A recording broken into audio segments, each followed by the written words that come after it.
How's it going, gamers? Welcome to this dumb shit YouTube video. I'm going to be talking about all of the games that I beat in 2025. Not just games that came out in 2025, but overall. My buddy, famous YouTuber Quincluded, and I, we have a challenge where we see who can roll credits on the most games in a single year. So a lot of these games are games I've played before, not exactly like clearing the backlog, just kind of playing whatever I want to play and going from there. I beat 45 games this year, and I know it's not the end of the year, but I don't know that my brain will allow me to beat that many more games in the 2 weeks that are left. I'll probably have some dumb gameplay from Street Fighter or stuff like that in the background of this, just so that there's something visually over my dumb shit voice talking. All right, let's start off the list. So the first game I played this year was Fire Emblem Fates Conquest. Fire Emblem Fates is a unique entry in the Fire Emblem franchise where there were 3 games released. There was one on the side of Hoshido, which is samurai coded and very a different take. You have different roles, different classes than your average Fire Emblem game, and Conquest, which is more straightforward. So I typically prefer playing Conquest because it's more Fire Emblem-y. It's very easy to follow. This game, you're kind of on the side of what seems like the more bad guy side, and I think it's very enjoyable. I just kind of played through this just because I wanted to. I just felt like playing Fire Emblem. Fire Emblem's one of my favorite franchises of all time. I haven't played all the games, but they're very, very much in my heart and in the back of my mind. But this game, as is tradition, at the end of the game you fight a giant goopy dragon, which is a staple for Fire Emblem. It's a fine game. I like. It's one of those games that I've played enough to where I will just play through it mindlessly while watching anime or something. I think I was watching One Piece, Fishman Island arc while I was playing this, which yikes. But moving on. Next, I played Coffee Talk on the PlayStation Portal because I really wanted to play something while just laying in bed, and I wanted to play something that wasn't very long. This game is not for me.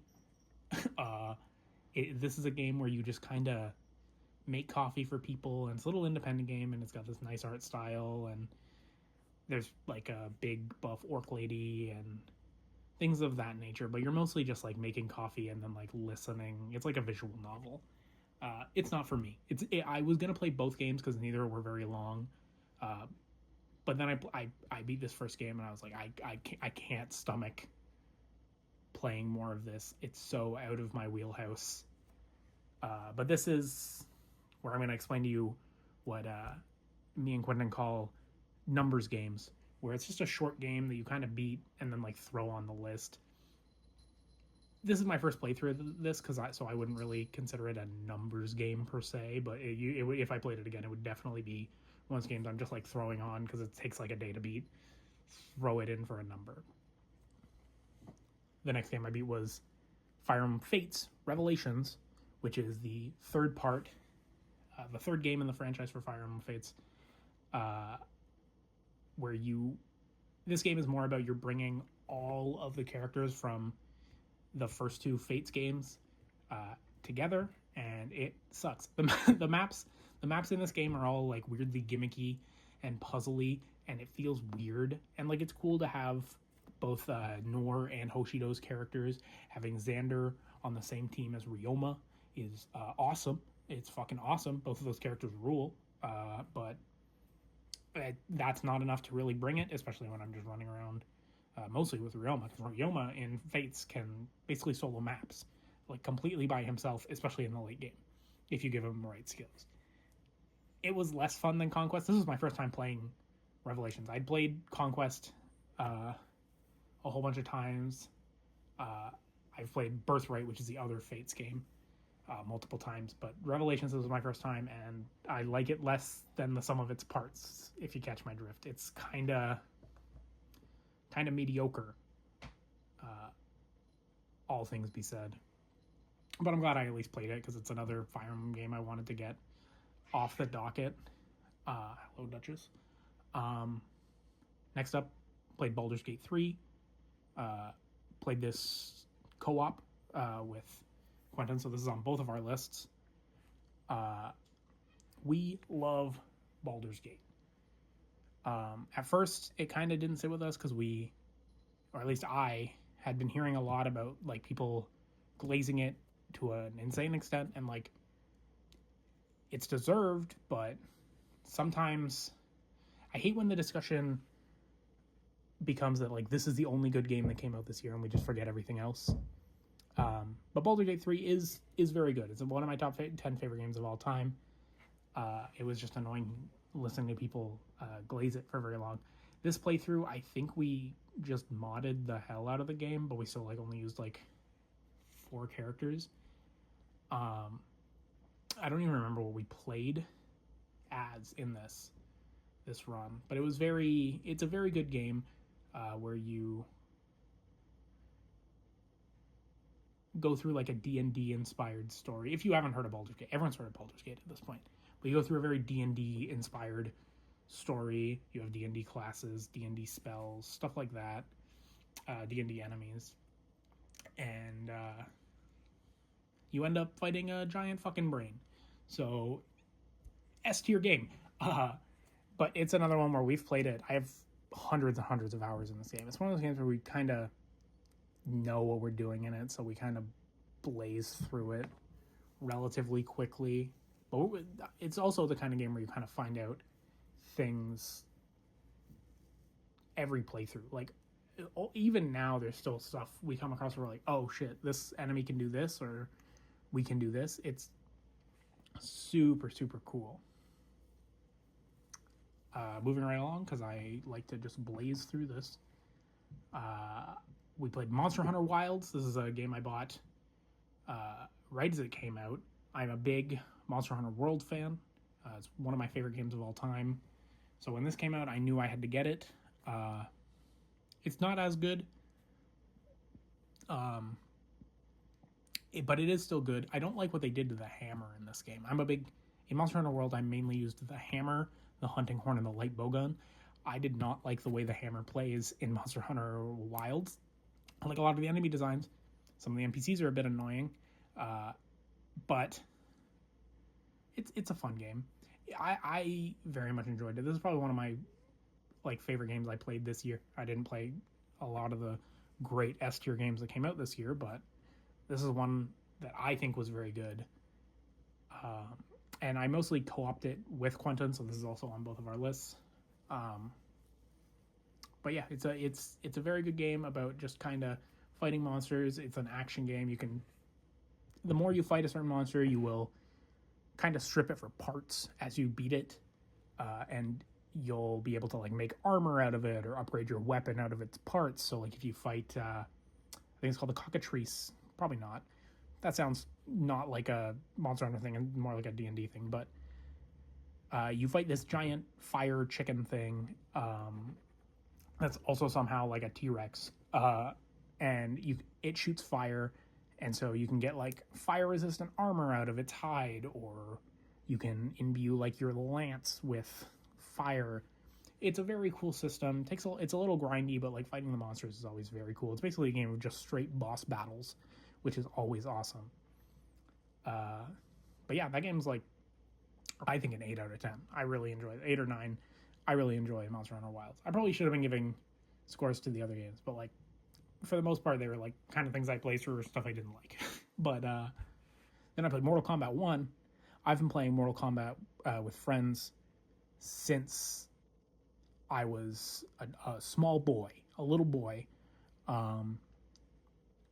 Mortal Kombat 1, the newest entry in the series, not very good. I would give this game a 4.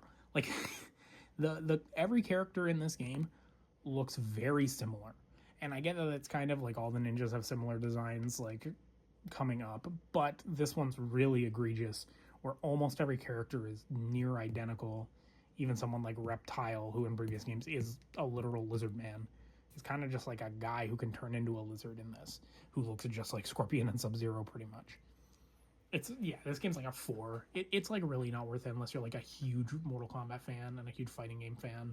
I do like fighting games, as you'll see going forward, but it's not it. I played much better fighting games this year and last year with Tekken 8. This is gross to think about compared to like some of the other modern fighting games that are coming out this like recently.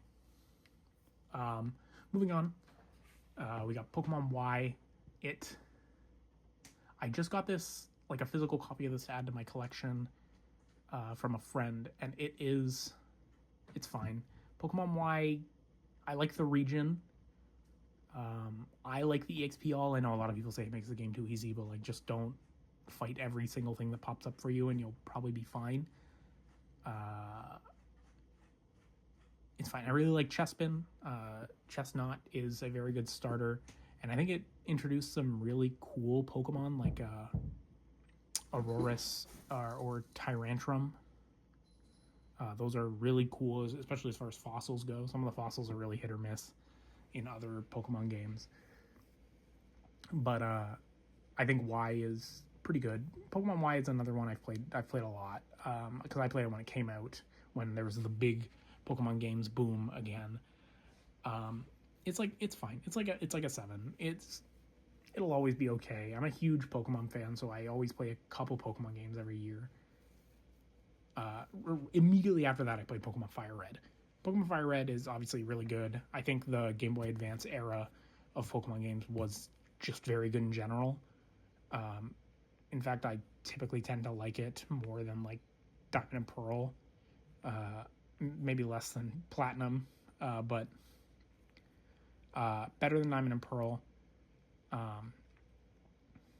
It's fine. I think I started with Charizard, or Charmander, I guess. In this playthrough, I usually start with Bulbasaur, but you got to see how the other half lives, and Charmander is like super popular, right? It was kind of mindless. I think I played it on a, definitely not an emulator on my phone. I definitely have a physical copy of this that I used. It's good. It was just fine. Everyone knows about Pokemon, I think, at this point. Immediately after that is a game that is poo-poo dog shit. This is definitely a game I bought because Quentin played it last year and said it was really, really bad. It's Jujutsu Kaisen Cursed Clash. This game is terrible. I like Jujutsu Kaisen because I'm a Oonga Boonga brain-dead idiot who likes pretty fights. And Jujutsu Kaisen has some really pretty fights. Storyline, meh. But, like, really pretty fights. I like throwing hands. Dudes throwing hands is pretty cool. So I decided to play this game, and it's an anime arena fighter, which is a very popular thing for anime games, and most of them are fucking bad. Most of them are shit on my dick. They are fucking terrible. But the game's like, you can beat it in like 4 hours. It's just the first season and a little bit of the anime/manga retold, and this game's like a 2. Like, it's the only reason it's not like a 1 is because, like, you know, Gojo, my dad, I love Gojo, go. But immediately after that, I swayed away from dog shit and like mindless games, and I played Red Dead Redemption 2, which this is my first time ever playing Red Dead Redemption 2 fully. I played the tutorial and the first chapter of it a whole bunch, like 5 or 6 times, and then could never get very far. And then a coworker of mine was really like hounding me, like, this is my favorite game of all time, you need to play it. So I picked it up and I went, oh, cowboys don't really do anything for me. I don't know if I'm going to really like this. And then Arthur Morgan won me over. Arthur Morgan is such a good, well-written video game protagonist. And, spoiler alert, for Red Dead Redemption 2, which I think is from 2018. So like, if you haven't beaten it, fucking play the game, dummy. There's a system in the game where the more you ride a specific horse, like whether you buy it or tame it in the wild, you can build up to, like, it'll get better. The horse will be faster, easier to tame, be less likely to run away when it is like scared by gunshots and the like. And if you have max bonding on your horse and you use it for the final mission, there's this cutscene when you're running away from, spoiler alert, your gang as they turn on you because fuck Dutch, more fuck Micah, and your horse gets shot, and Arthur and John Marston, who's the protagonist from the first game, are running away. The horses get shot, and they're like, we got to leave the horses. And if you're max bonding on your horse, Arthur gets down next to your horse and is like petting it, and it's like, I'm sorry, old girl, and then whispers in its ear, thank you. And that had me blubbering like a baby. I'm a big animal guy. Not in the sense that I'm a furry, but more in the sense that I just like animals. So anything like that's gonna fuck me up. Gonna fuck me up real bad.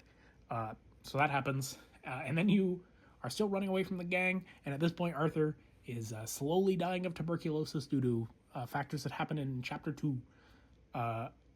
And there's like a final confrontation, and there's multiple endings. But in my ending, spoiler, skip like 3 minutes. I don't know.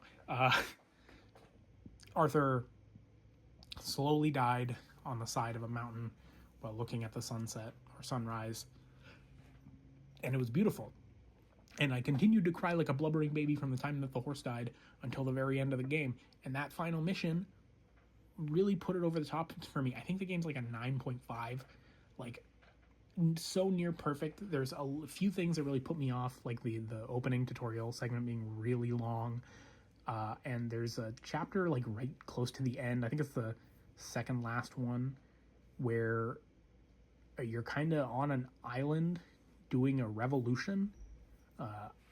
And then I didn't like the epilogue where you play as John Marston, the main character of the first game. I didn't think that was very good. I think that was actually pretty bad. And I did not like playing as him. I had just been demolished by crying and blubbering about Arthur Morgan, this great protagonist, getting killed in front of me. And it's just like, all right, you're John Marston, go work the farm and try to not be a cowboy. And it's weird. And then go build a house. It's just a weird switch up. Moving on from talking about that,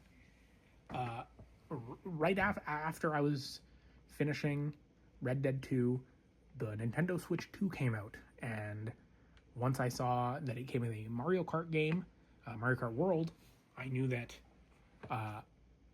me and my fiance love Mario Kart World. Love Mario Kart 8. We have to buy the Switch because it comes with a Mario Kart game that we can play together. The credits roll after you play through each Grand Prix a single time, so this is definitely a numbers game. But we kind of blasted through it. I really like Mario Kart World. Mario Kart World's gimmick is that in the Grand Prix, it's like, because there's like an open world map, all the roads are connected. You basically, from one track to the next, you kind of drive in like a highway and then do one lap. Your final lap will be one lap of the actual stage. And some people don't really like that. I really like that because that was always set out or said to be the gimmick of the game. But some people are fucking stupid and can't read or hear. And so they're like, I don't like this. This is poo-poo. Which, like, just go play another fucking Mario Kart game. Who cares? Like, this could be my, like, I'm on Reddit too much kind of thing. But people complain about this game too much. This game's really good. If you like kart racers, this game is very good, and I think you will get a lot out of it. I don't know how much I want to talk about that because it's It's just Mario Kart. If you like Mario Kart, the best combo in this game, with no stats to back this up, this is just my opinion, is Wario, specifically in the one where he's like a construction man, and then put him in the cart that's just a John Deere tractor. That's awesome. It's very fun. Or Wario, specifically in the bee costume, in the cart that is meant to be shaped like a bee. The goats, obviously. Big Wario fan. In Mario Kart 8, he had big ass cheeks, and that was funny. I love me some Wario. Moving on. I bought a copy of Live Alive. It's one of those two. This game was a SNES game that they remade after Octopath Traveler came out, because this game inspired Octopath Traveler. And Octopath Traveler is a game I've never played, but I own 2 of the 3 games for. So I played Live Alive. Live Alive is a game where you go through multiple different stories, but they're based on different time periods. So there's a cowboy, there's a caveman, there's a robot in the far future, there's a Japanese ninja, or I guess a Chinese ninja. He's a ninja. And then you play through mystery stories, spoiler, where you're a knight, and your story as the knight, he doesn't get his happy ending. The knight doesn't get his happy ending atop this high peak in his map. And so he vows that other heroes should not get their happy endings, and he somehow uses like god powers that he gets from whatever ritual happened at the top of the mountain to get all of these heroes from the stories you've played before and pull them into his dimension and his time period. And so you have to pick which character you liked the most. I picked the cowboy because this was very close to after I beat Red Dead Redemption 2, and I just really liked the cowboy's abilities, and I liked his storyline the best. I think he was called the Sundown Kid, but I picked him, and then instead of like looking up like who's the best party, I just went and I grabbed the people I liked the most, which I think was the caveman, and I believe it was the kid from the far future, not the far future, because that guy's a robot, but this like very anime coded character who's like got like spiky hair. I thought he had really cool abilities, so I grabbed him too. And then you fight the knight, and you basically go around collecting them all, and you can have your 3-man party. It's an HD 2D game because obviously an SNES game that's been put onto like the Switch and stuff like that. It's very good. This also is one of IGN's top 25 JRPG lists of all time, which me and Quentin reference back to a lot because we are JRPG fans and we want to see the ones on there that we haven't played if they deserve to be on there. So this was me a little kick in the pan to play this game, and this game's like an 8. It kind of falls off a couple of the stories. I'm not a huge fan of the ninja story, but I think some people would be, so I don't want to be like, this was awful and dog shit, because I thought it was awful and dog shit, but some people will like it, and I can see why some people would like it. But after playing Live Alive, I played the Gym Leader Challenge in Pokemon Stadium 2. Pokemon Stadium, very slow. I played this on the NES or the N64 Nintendo Switch Online service. Pokemon Stadium 2 is fine. It's kind of just like battle after battle after battle after battle, and it's a little harder than normal Pokemon games because you'll go into like the rock gym, but they're not all going to have rock types, so you can't just like build a team of like water or grass. So it was a bit mentally stimulating, but it wasn't like good. The funniest things about the Pokemon Stadium games are some of the attack animations where like Venusaur looks like he's high on meth. Those will always be a little funny to me. After Pokemon Stadium 2, I referenced back to the top 25 JRPG list from IGN and played Dragon Quest XI. Dragon Quest XI, very good game. It definitely deserves to be on the list. I don't think it was my cup of tea particularly. I do like it. It's weird because it's everything about it should have been something I liked. Character designs by Akira Toriyama. I love Dragon Ball Z. That's great. Turn-based JRPG, love that. Love straight up turn-based JRPGs. But I liked the world. I liked the story. I loved the characters. But something about it just didn't get it to the heights that I wanted it to. I think it's like an 8.5, maybe a 9. It's good, but I went into it expecting like it to blow my dick off. Like it to just chug my milk. But it kind of just was good. Which is fine. Some games can't just be good. This is one of Quentin's favorite games of all time, so he's going to beat me up on the street for saying this. But it was good. Once I beat Act 2, I was kind of done with it. But yeah, it didn't. It was good. I enjoyed it. I don't want to harp on it and start like shit talking all of its bad things, because it did have a lot good. Especially Sylvando, he was goated. But going after that, I played Pokemon Violet. I enjoyed Pokemon Violet. I wanted to play it on the Switch too because I knew it got updated. It was fun. I very much enjoy playing Pokemon Violet. This game's also like an 8. I enjoyed it quite a bit. And then I spent a bunch of time doing like raids and stuff. I don't want to stick on this one too long either because it's just Pokemon. I love Pokemon. It's my favorite game franchise of all time, but it's just Pokemon. Immediately after this, I played Ultimate Alliance 3. I played this game a little after launch a few years ago, and it was very fun. Me and Quentin, when we were young, we played Ultimate Alliance 1 to death. It's how we learned that Doctor Strange even existed. And this game, it's good. It has like the Guardians of the Galaxy and like Spider-Gwen, some more obscure heroes. And it's really fun, but it's a game you can beat in like a day. If you just like hunker down and waste away in your gamer chair like I did. It's good. It's just good, but it's not like blow your socks off. I wouldn't say like rush out and buy this like right away. After that, I bought the Yu-Gi-Oh! Early Days collection because I really wanted to. I'm a huge Yu-Gi-Oh! Fan and I wanted to play some of the old games because I loved playing like some of the older games as a kid, as you'll see later on the list. Yu-Gi-Oh! Duel Monsters is boring.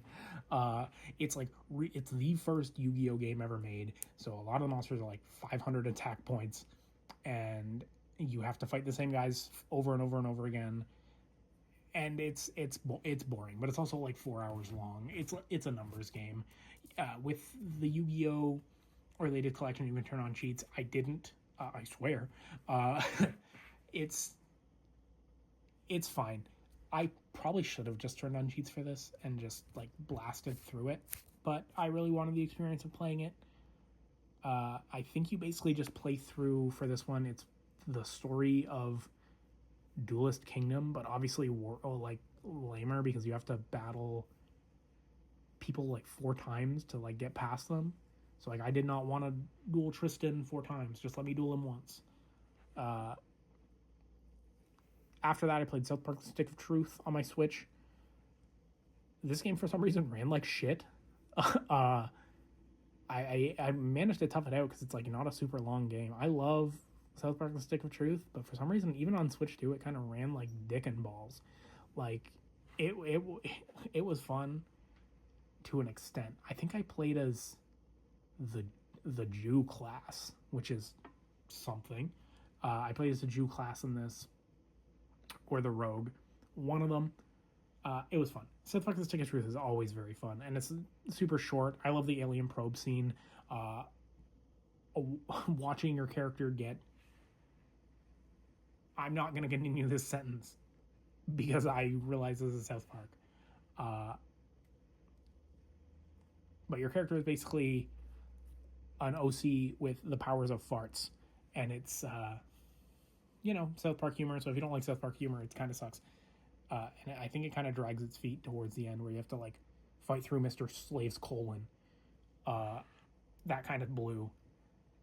Moving on, Quentin and I played Borderlands 1. I really enjoyed Borderlands 1.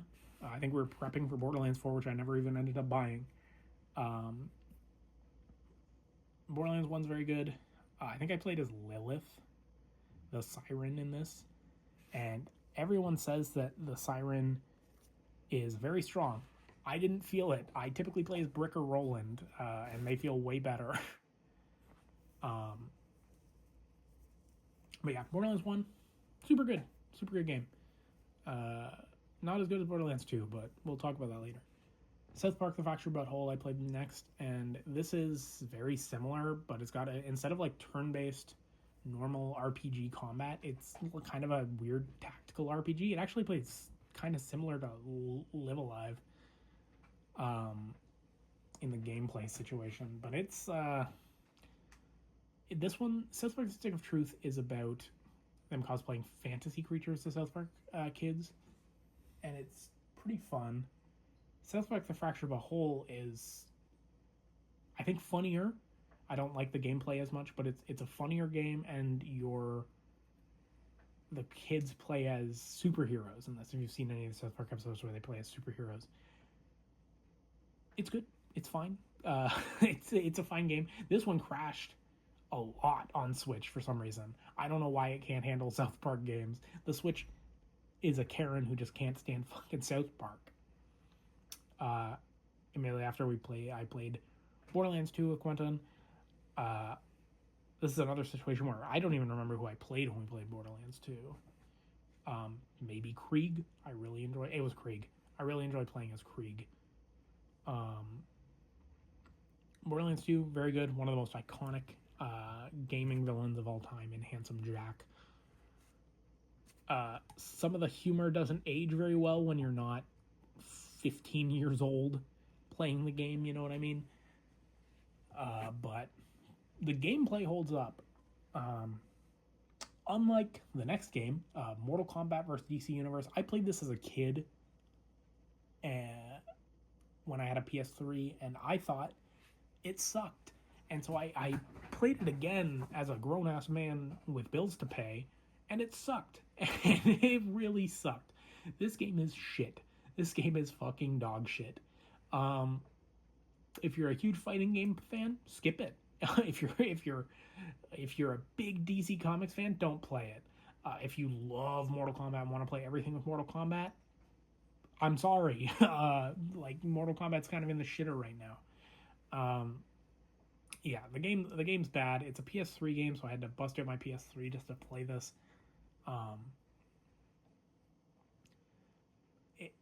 It's rough.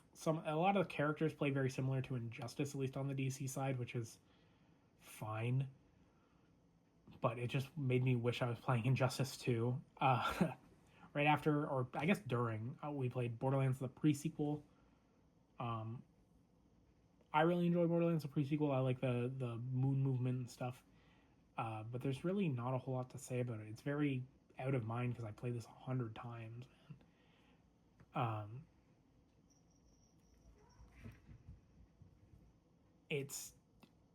I would probably put it below Borderlands 1. I like the moment-to-moment gameplay of Borderlands 1 a bit more, even though it's slightly more clunky.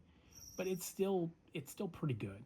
Right after I played Fire Emblem Three Houses, I did this hard mode classic run as the Blue Lions. If you know anything about Fire Emblem Three Houses is a game where you play as Byleth, who is a teacher at an academy, and you have the choice of three houses, three main classes that are the Blue Lions, the Golden Deer, and the Black Eagles.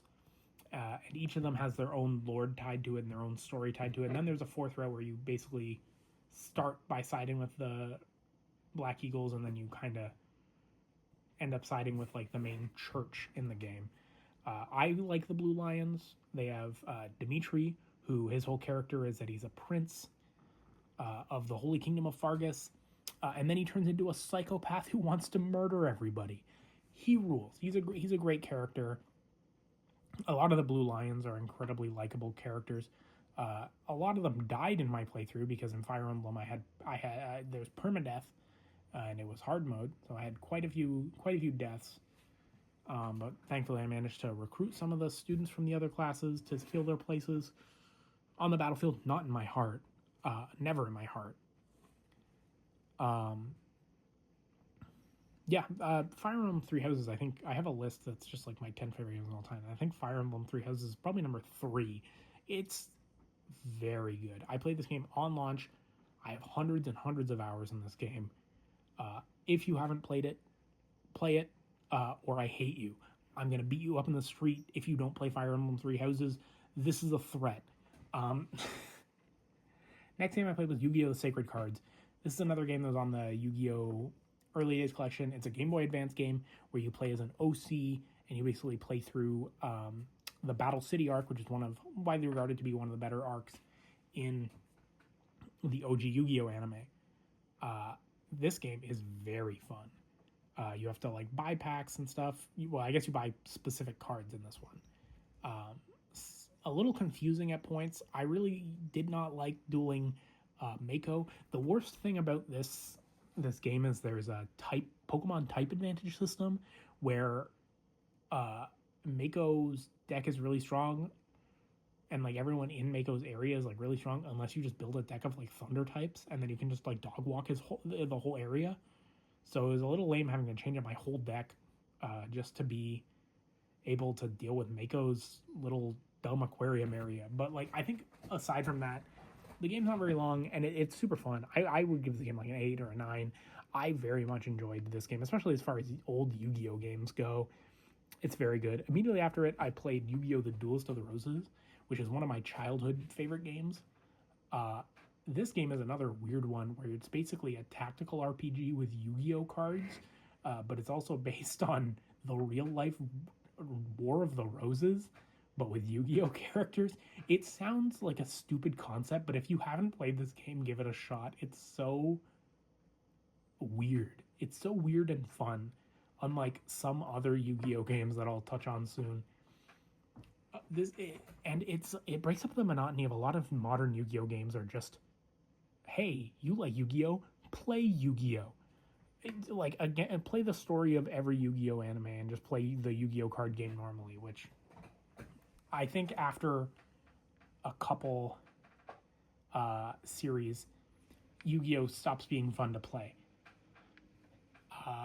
Immediately after Duelist of the Roses, I played Pokemon Alpha Sapphire, 3DS Pokemon game remake of Sapphire.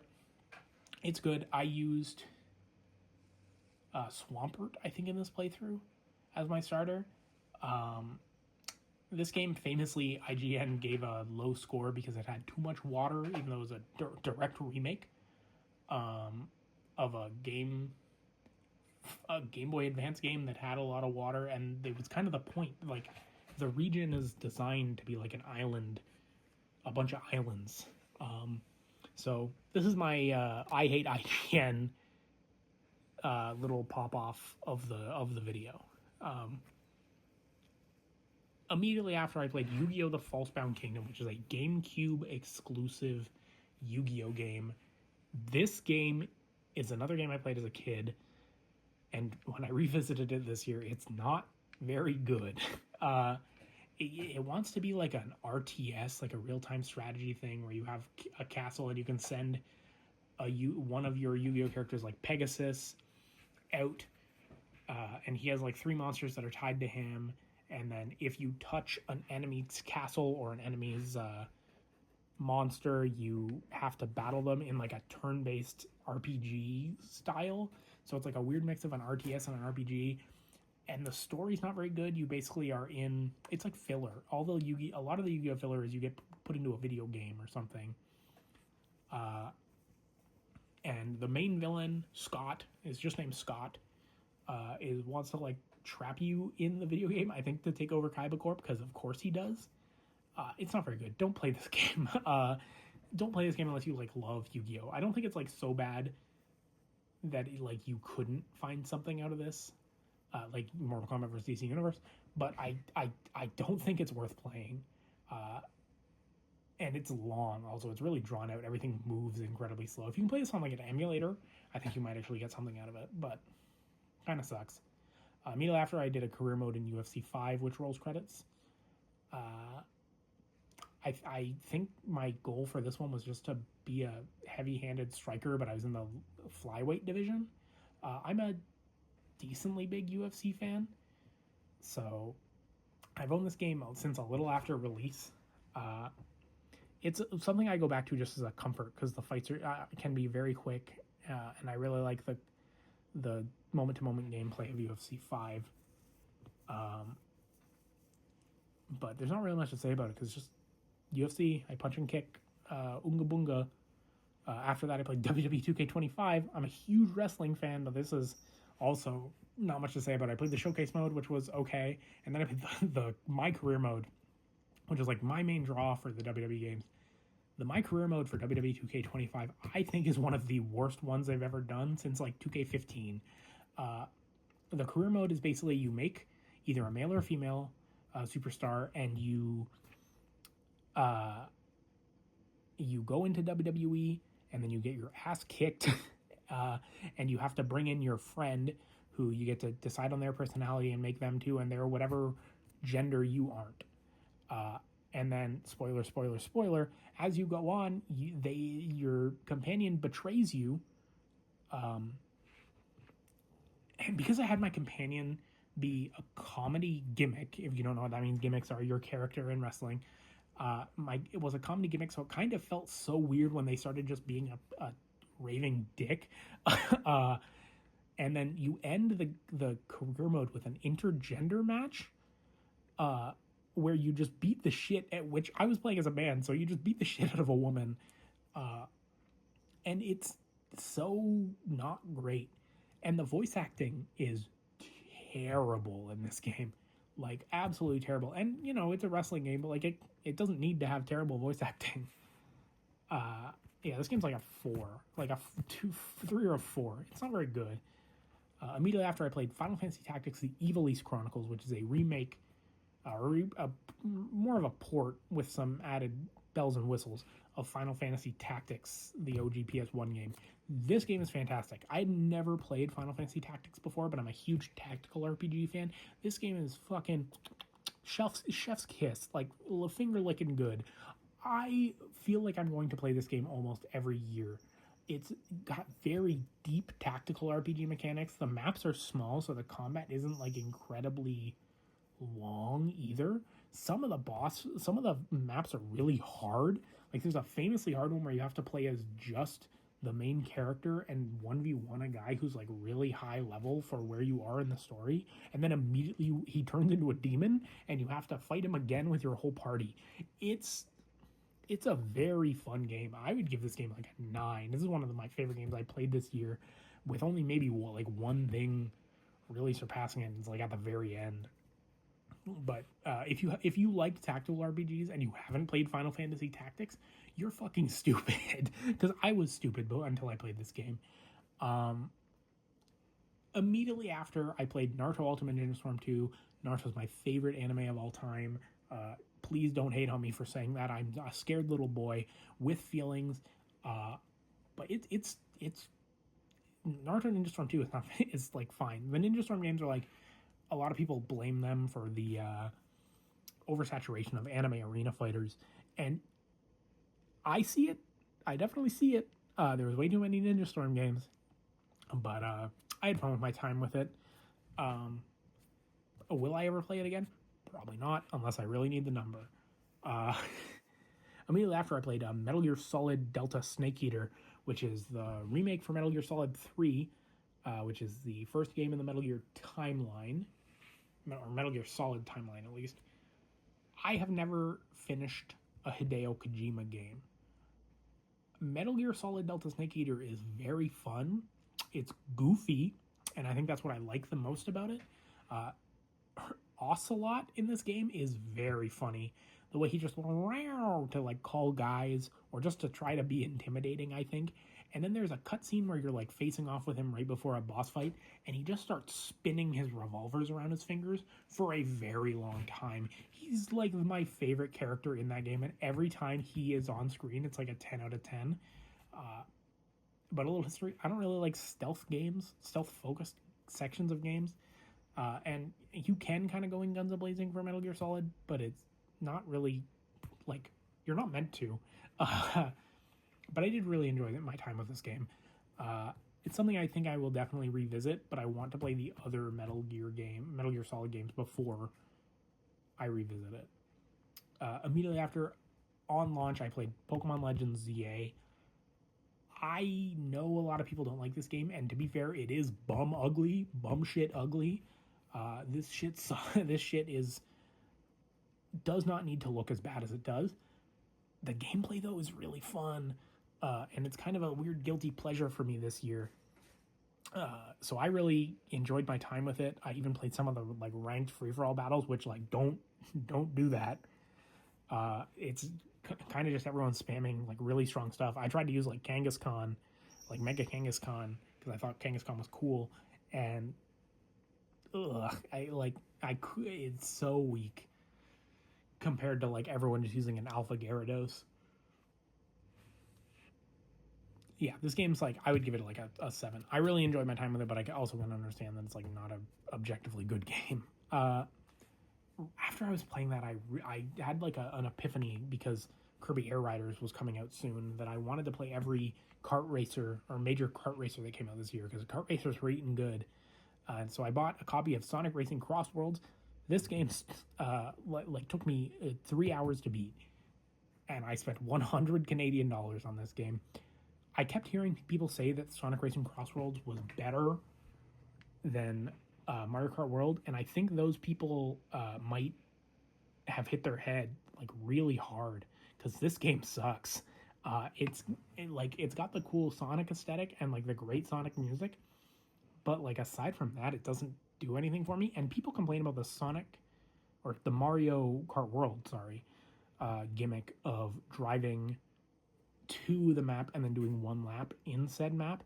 But Sonic Racing Cross World's gimmick is just as, if not more, stupid, where you do one lap on a certain map, and then whoever's in the lead chooses a different map to do the second lap on, and then you do the third lap on the original map.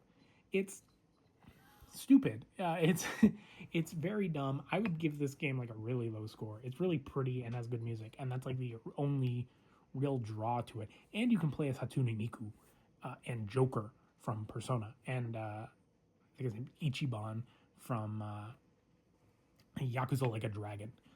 That's cool, but it's not very good. It's not very fun, especially as far as kart racers go.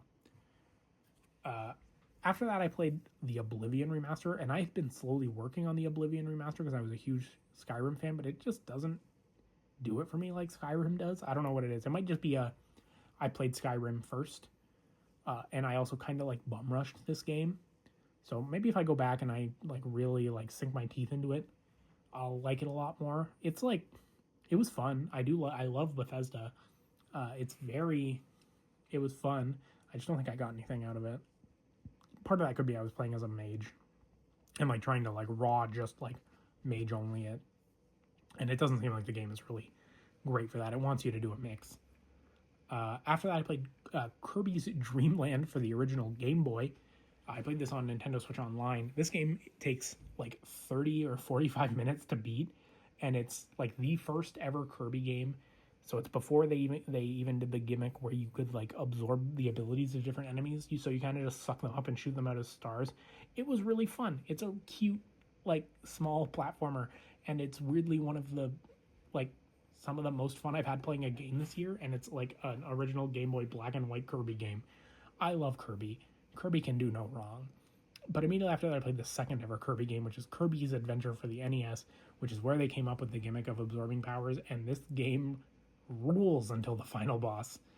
The final boss was like really, really hard, but especially for Kirby, was designed to be like a platformer for children. So maybe I'm just not smarter than a fifth grader, but I struggled with the final boss for a while.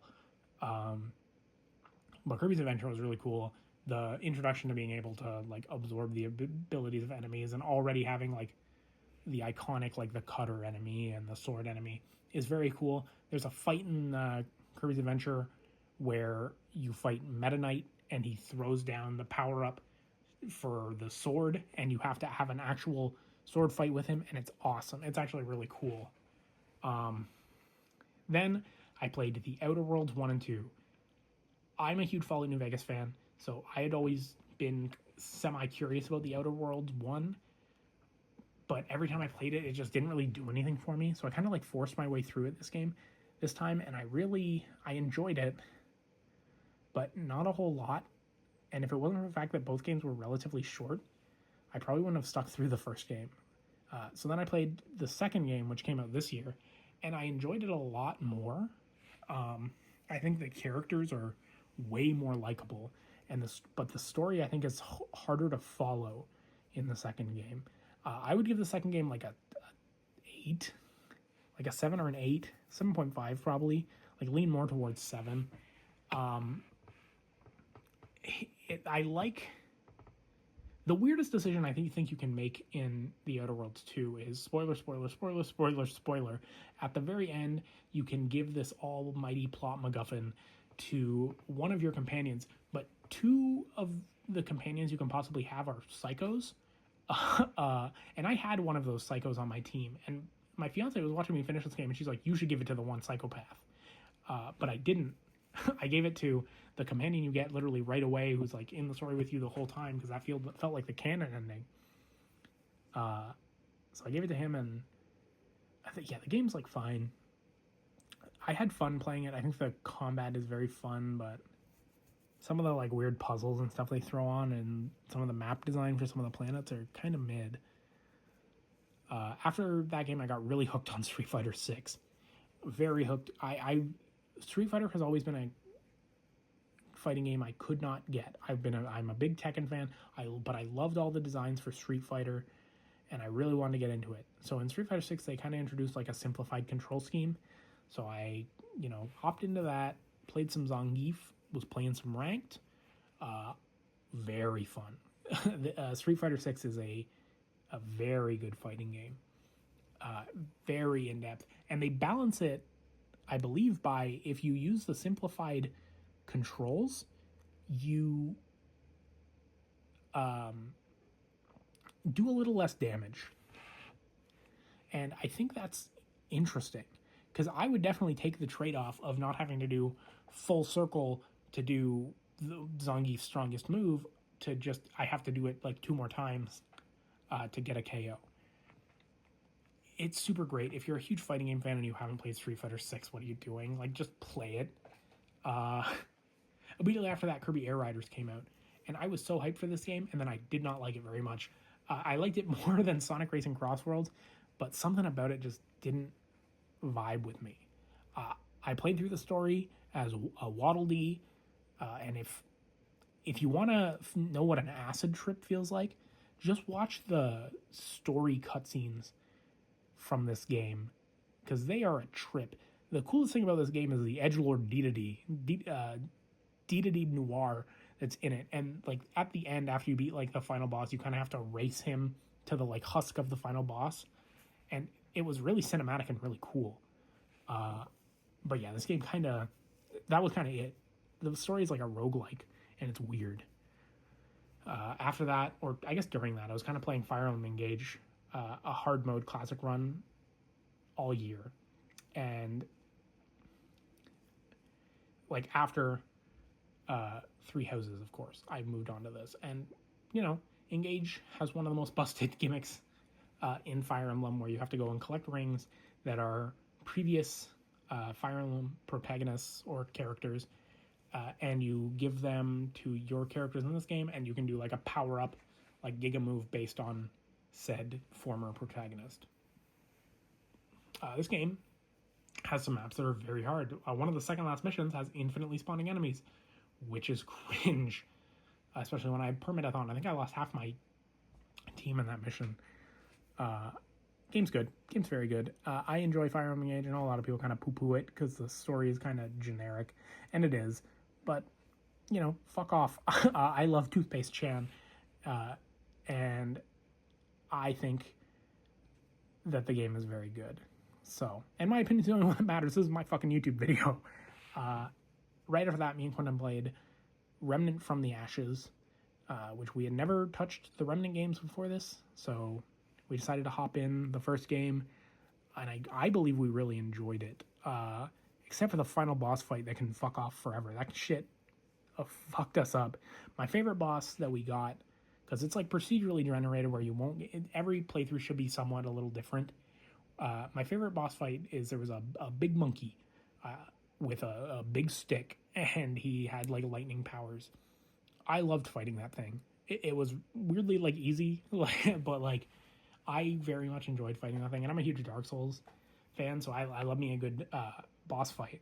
And that monkey really kind of did it for me. But I'm also just a big monkey fan. We immediately tried to play Remnant 2, and I kind of did not like it in the slightest. So we kind of fell off. And then immediately after that game, I played my favorite game I played this year, and the final game I'm going to talk about, Final Fantasy X. Final Fantasy X, another IGN top 25 JRPGs of all time. Final Fantasy X is like one of my favorite games I've ever played now. And this was my first time I ever played it. It is such a special game. And I think people like kind of avoid it because of the voice acting and the Titus laughing scene, even though the Titus laughing scene is actually in a really nice cutscene and people just clip it out of context. But it is so good. A short introduction without like going crazy on spoilers like I did with other games. You start the game and you're Titus, who is a pro blitzball player, which blitzball is, imagine Quidditch, but instead of brooms, you're underwater in a giant sphere made of magic. And he then, while he's playing a blitzball match, his city gets destroyed by a giant whale monster called Sin. And he gets teleported through a portal 1,000 years into the future. And you continue the story by linking up with other party members who are guardians for a character called Yuna, who is doing a pilgrimage, just like her father did 10 years ago, to try to beat Sin, the giant whale monster that is still affecting the town. And as the game goes, it gets more and more obvious that this is very clearly one of those pilgrimages where Yuna isn't really meant to come back from it. And there's a lot that goes into that, and the storytelling is just top notch. I've played a lot of Final Fantasy games, and this is the one that like really does it for me. It jims my jams, it yims my yums, it sucks my balls dry. It's so good. If I can suggest one game that I played this year to anybody, it would be Final Fantasy X. I don't care if you're a guy that just plays Call of Duty and NBA 2K. Just wash your fucking balls and then play Final Fantasy X. Holy shit, this game is really good. But yeah, that game's like I want to give it a 10 out of 10, but I think the voice acting kind of puts it a little down, and there's a couple non-spoilery story mistakes that I don't want to talk about in this kind of video. But yeah, those were the games I played. It was 45 games. Maybe I'll beat one or two more before the year ends, but I don't think I'm gonna go crazy. Yeah, good games. I hope you guys enjoyed this video. But if you didn't, fuck you. Anyway, bye.